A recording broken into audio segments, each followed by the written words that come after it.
In this episode, we're uncovering the Everest climb, where two climbers trusted a guide who had lied about his experience. Fueled by ego and negligence, the guide ignored clear medical warnings and safety protocols. What followed was a string of reckless decisions that left one climber dead, and the other severely injured, high in the death zone. It was April 14, 2016, when a small aircraft landed at Lukla Airport in Nepal, 9,383 feet above sea level. Snow-capped peaks surrounded the valley, and the crisp mountain air hinted at the challenge ahead as the journey to Everest Base Camp began along the rugged Khumbu Valley trails. Among the arriving climbers were Elias Mercer and Zara Kabar. Mercer, 34, a software engineer from Boulder, had spent the last 18 months preparing for this moment, running mountain trails before dawn, carrying weighted packs up Colorado's 14ers, and mentally rehearsing each step toward Everest's summit. Kabar, a biology teacher from Colorado, shared the same focus, her dedication matched by years of high-altitude climbs and meticulous planning. Together, they had conquered peaks across the American West: Rainier, Denali, and Aconcagua for Mercer, Kilimanjaro, Elbrus, and dozens of Colorado 14ers for Kabar.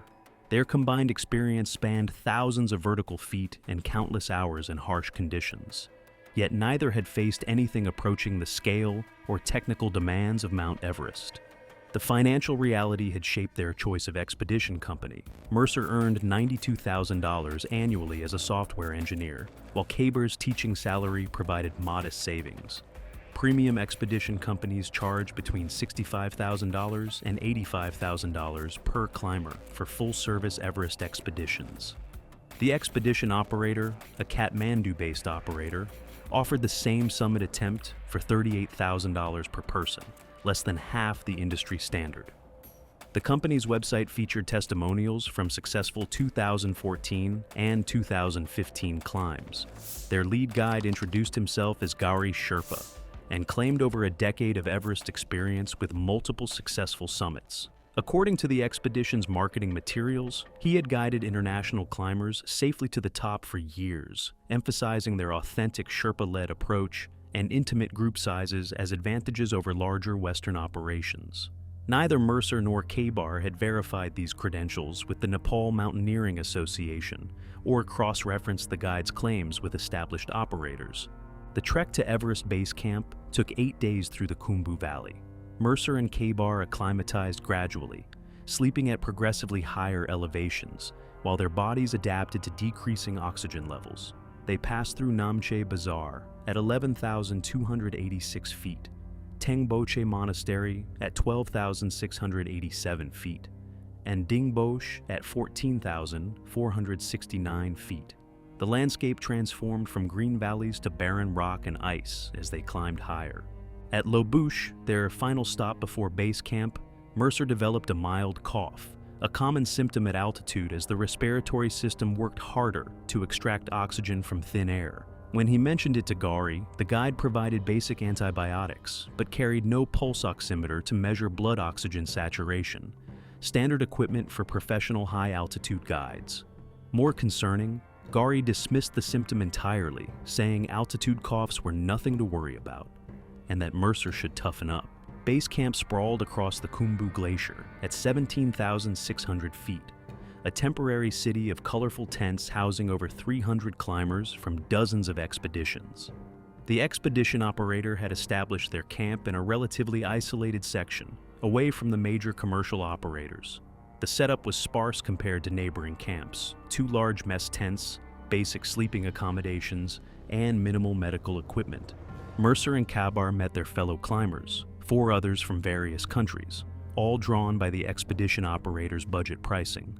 The total group of 6 clients would be guided by Gauri and 2 Sherpa assistants, a ratio that seemed reasonable until they observed other expeditions and learned that established operators typically employed 1 guide per 2 climbers above Camp 3, where technical difficulties and death risk increased dramatically. The acclimatization process began immediately. Everest's extreme altitude required climbers to ascend and descend repeatedly, allowing their bodies to produce more red blood cells and adapt to oxygen levels that would incapacitate sea level residents within minutes. the standard protocol involved multiple rotations: base camp to Camp 1 and back, then base camp to Camp 2 and back, followed by a push to Camp 3 before returning to base camp for final preparations. In the weeks after arriving at base camp, Mercer and K-Bar made their first journey through the Khumbu Icefall, the most technically challenging and objectively dangerous section of the South Col Route. The icefall was a frozen waterfall of house-sized ice blocks, constantly shifting and collapsing as the glacier moved downhill at roughly 3 feet per day. Aluminum ladders spanned deep crevasses, while fixed ropes provided security on near-vertical ice walls. Gauri's behavior during this crucial first rotation raised immediate concerns. Rather than personally guiding his clients through the most dangerous section of the route, he sent Mercer and K-Bar into the icefall with one of his assistants while remaining at base camp, claiming he needed to coordinate logistics.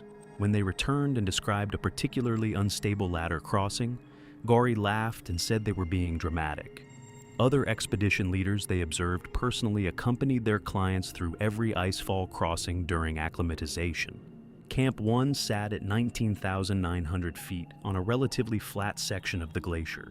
During their overnight stay, K-Bar noticed that Gauri seemed unfamiliar with basic camp setup procedures, asking his assistants how to properly anchor tents to the ice. When she offered to help based on her mountaineering experience, he became defensive and told her to let the professionals handle it. The pattern of concerning behavior continued over the following weeks. On April 16th, during their push to Camp 2 at 21,300 feet in the western CWM, Gauri made several route-finding errors that forced the group to backtrack. The western CWM was a well-established route with clear markers, yet Gauri seemed uncertain about the path.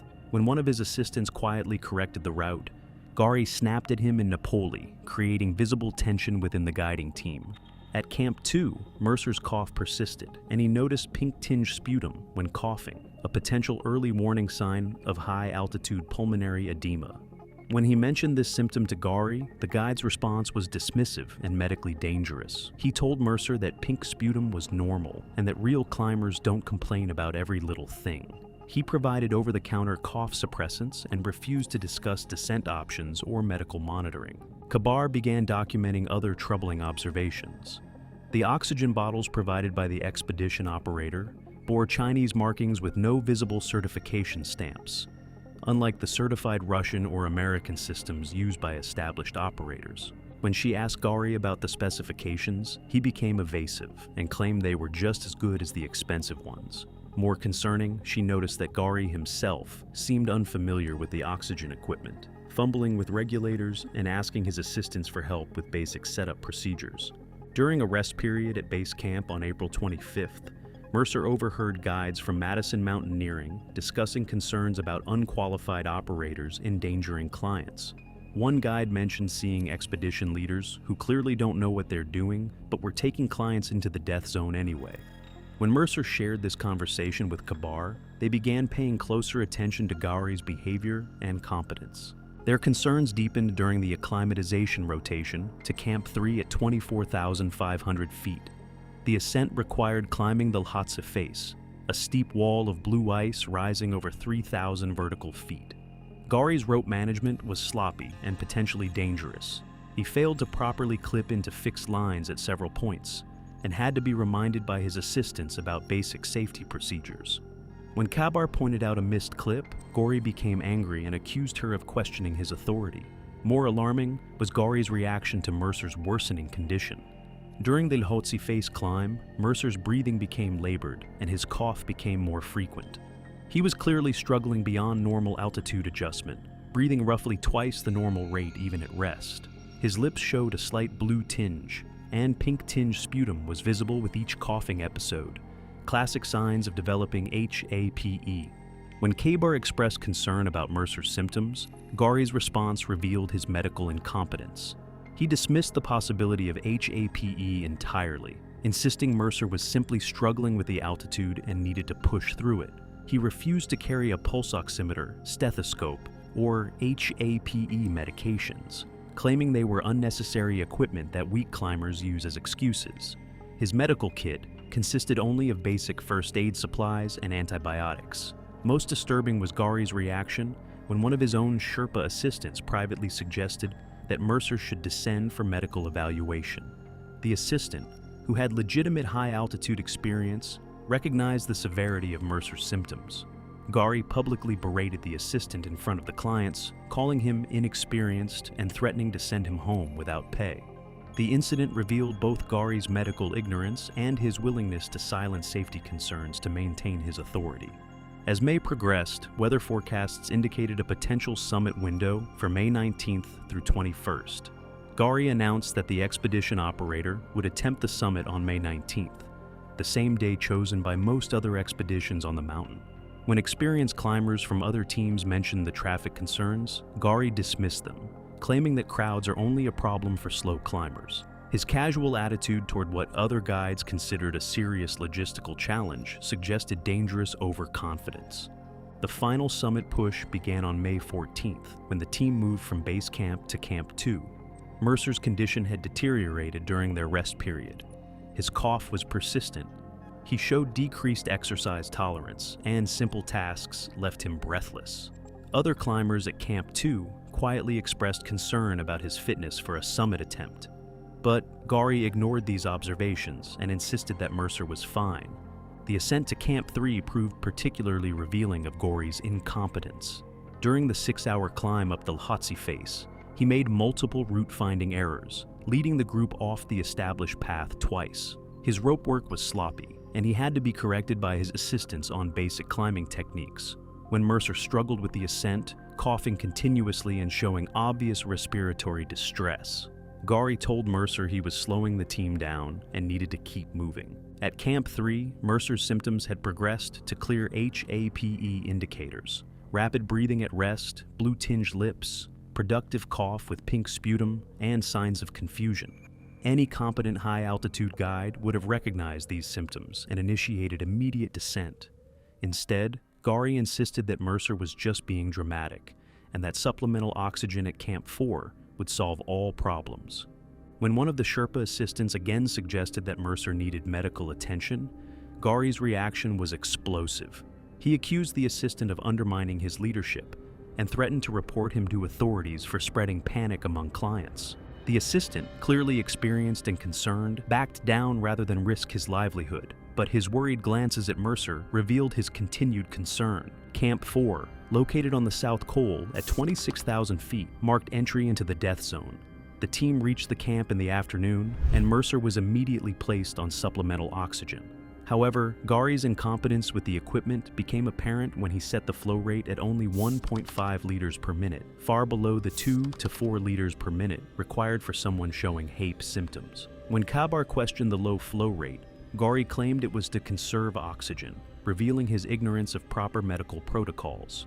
During the final summit briefing, Gari's dangerous leadership style became fully apparent. He announced that turnaround times were for quitters and that the team would summit together or not at all. When Mercer asked about individual turnaround decisions based on oxygen supplies or health conditions, Gari became hostile, saying that real mountaineers don't quit and that anyone who turned around would ruin it for everyone else. This approach violated every principle of safe high-altitude guiding. The summit push began under clear skies with temperatures at minus 15 degrees Fahrenheit. From the start, Gari's route finding was erratic. He led the group off the established path multiple times, forcing exhausting detours in the thin air. His headlamp technique was poor, and he frequently had to ask his assistants for direction. The delays caused by his navigation errors consumed precious oxygen and energy. Mercer struggled from the beginning. His breathing labored even with supplemental oxygen. They had barely reached the balcony at 27,500 feet, far behind schedule due to Gari's route-finding mistakes. Other expeditions passed them regularly, their guides shaking their heads at the slow progress and obvious disorganization of the expedition operator team.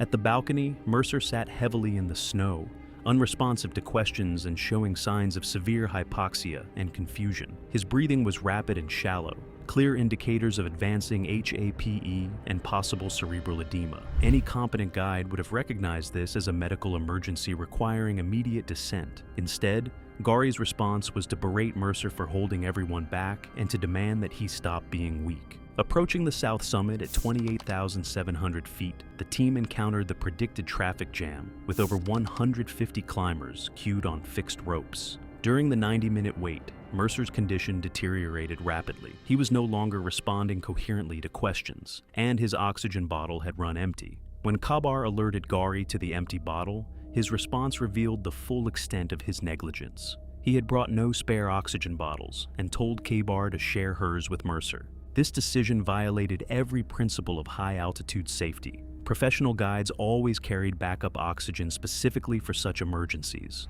Gauri's failure to bring spare bottles, combined with his order for Kabar to share her limited supply, put both climbers at immediate risk of death. When Kabar protested that sharing oxygen would endanger them both, Gauri accused her of being selfish and threatened to leave them both behind if they didn't follow his orders. Kabar had shared 90 minutes of her oxygen with Mercer, leaving her own reserves critically low. They were still 300 vertical feet below the summit, with Mercer unable to stand without assistance and showing signs of severe altitude sickness.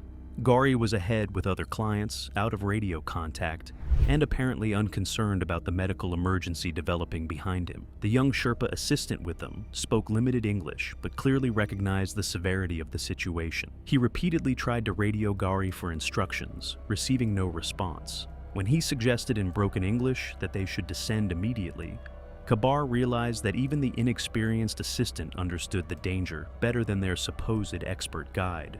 With Mercer barely conscious and her own oxygen running out, Kabar made the decision to descend.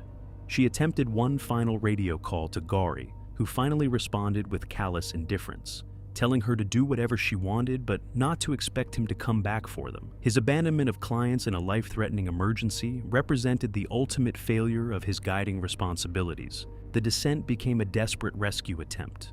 Mercer had become dead weight, requiring constant support to prevent falls on the technical terrain. At 28,600 feet, the physical effort of supporting another person quickly exhausted both Kabar and the Sherpa assistant. Mercer's breathing had become irregular, roughly 6 to 8 shallow breaths per minute, indicating his respiratory system was failing. While descending the fixed ropes near the south summit, Mercer collapsed completely. He was no longer breathing effectively, and his skin had taken on a blue-gray color, indicating severe oxygen deprivation. Kabar's own oxygen had already run out, and she was developing hypoxia symptoms herself. The Sherpa assistant tried desperately to drag Mercer, but the effort was impossible at extreme altitude while maintaining safety on the narrow ridge. An Alpine Ascents expedition team eventually reached their position while descending from their own successful summit. The team's lead guide, a veteran with 8 Everest summits, immediately assessed the situation. Mercer was unconscious with blue lips and fingernails, showing no palpable pulse, clear signs of cardiac arrest brought on by severe altitude illness. The experienced guide recognized that Mercer had progressed beyond the point where field treatment could help. At 28,600 feet, cardiopulmonary resuscitation was impossible due to the thin air and technical terrain. He gave Kabar emergency oxygen from his team's supplies and made the difficult assessment that Mercer was beyond help. When Kabar, suffering from hypothermia and severe hypoxia, refused to leave Mercer's body, the guide made the decision to physically separate her and escort her to safety. Mercer's body remained on the slope, 15 feet from the fixed line marking the standard route. At extreme altitude, body recovery was extraordinarily dangerous, and the location made immediate attempts too risky for rescue teams. Kabar reached Camp 4 in critical condition, severely frostbitten on 3 fingers and both feet. She was placed on high-flow oxygen and wrapped in insulated sleeping bags. Gauri arrived later, having successfully summited with his other clients. His reaction to Mercer's death was shockingly callous. He showed no remorse and told Kabar that people die on mountains and that Mercer had simply been too weak for Everest anyway. Weather conditions allowed for a rare helicopter evacuation from Camp 4. Kabar was flown to Kathmandu for emergency medical treatment, likely saving her life as her frostbite injuries required immediate specialized care. 3 days later, descending climbers spotted Mercer's body partially buried in snow. The dangerous location prevented immediate recovery attempts, and his family was notified of the circumstances surrounding his death. Nepalese authorities launched an investigation into the expedition operator following the tragedy. The investigation revealed the shocking truth about Gauri Sherpa's credentials. He had never been a certified mountain guide and had falsified virtually every claim on the company's website. Rather than over a decade of Everest experience, he had worked as a porter on only 2 previous expeditions and had never climbed above Camp 2. He had never summited Everest or any major peak and had no formal training in high-altitude medicine or rescue techniques. The investigation further revealed that Gauri Sherpa was not even his real name. He had adopted the identity to appear more credible to Western clients. His actual background was in Kathmandu's tourism industry, where he had worked as a hotel clerk before deciding that guiding offered better financial opportunities. He had created the expedition operator as a shell company, using forged documents and fake testimonials to attract budget-conscious climbers. The oxygen bottles provided by the expedition operator were counterfeit Chinese models containing approximately 30% less oxygen than labeled. Gauri had purchased them from an unauthorized supplier in Kathmandu's black market, choosing the cheapest option available regardless of safety implications. The reduced oxygen content meant climbers received inadequate breathing gas during critical phases of the ascent, directly contributing to Mercer's deterioration and death. The expedition operator had operated through a corrupt liaison officer who rubber-stamped permit applications without proper vetting in exchange for bribes. The company had no legitimate safety record because it had never operated legally. All previous successful expeditions mentioned in testimonials were fabricated. The regulatory system's reliance on self-reporting and voluntary compliance had allowed a completely unqualified individual to lead paying clients into the death zone. Kabar underwent multiple surgeries but ultimately lost 2 toes and the tips of 3 fingers to frostbite. She filed a lawsuit against the expedition operator, but the company dissolved immediately after Mercer's death, and Gauri disappeared into Kathmandu's underground economy. Nepalese courts provided no effective recourse for foreign climbers seeking damages from fraudulent operators. Mercer's body was finally retrieved in 2018 during a recovery expedition funded by his family. The autopsy confirmed death from high-altitude pulmonary edema, progressing to cardiac arrest, compounded by severe hypoxia from inadequate oxygen supply and complete lack of proper medical care. His lungs contained over 500 milliliters of fluid, clear evidence of advanced HAPE that any qualified guide would have recognized and treated immediately. The coroner's report concluded that with proper oxygen equipment, immediate descent at the first signs of HAPE, and competent medical decision-making by a qualified guide, Mercer's death was entirely preventable.